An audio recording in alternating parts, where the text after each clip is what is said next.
Hi! Welcome to our channel. ఈరోజు మనం review చేయబోయే మూవీ 'మదగజరాజ'.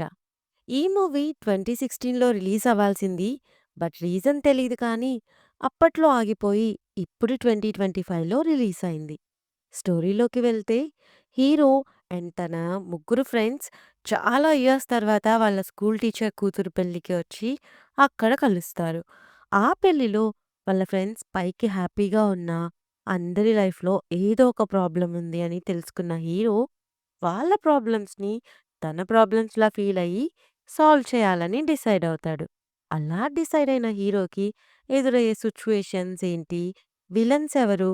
ఎందుకలా చేస్తారు? ఫైనల్‌గా హీరో అనుకునింది సాధిస్తాడా లేదా అనేదే ఈ మూవీ స్టోరీ. పాజిటివ్స్ అంటే విశాల్ అండ్ సంతానం గారి కాంబో.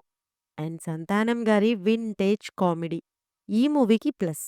అండ్ ఆ నాస్టాలజిక్ కమర్షియల్ సినిమా ఫీల్ కూడా ఉంది. మెయిన్‌లీ అప్పట్లో అంటే 10 ఇయర్స్ బ్యాక్ మూవీస్ ఎలా ఉండేవో ఆ డ్రామా అండ్ సాంగ్స్ అవి చూసినప్పుడు బాగా అనిపించింది. ఇక నెగెటివ్స్ అంటే స్టోరీ పెద్దగా ఏం లేదు. అండ్ హీరోయిన్స్‌తో టూ మచ్ ఎక్స్‌పోజింగ్ చేయించారు. అండ్ అక్కడక్కడ ల్యాగ్ కూడా అనిపిస్తుంది. ఓవరాల్‌గా మూవీ ఎలా ఉంది అంటే 'సంతానం' గారి కామెడీ అండ్ ఆ old style nostalgic commercial cinema ఇష్టపడే వాళ్ళకి నచ్చుతుంది. ఒక్కసారి చూడొచ్చు. ఈ మూవీ ప్రెజెంట్ థియేటర్స్‌లో ఉంది. చూసిన వాళ్ళెవరన్నా ఉంటే మీకెలా అనిపించిందో కామెంట్ చేయండి. రివ్యూ నచ్చితే please like, share and subscribe. Thank you.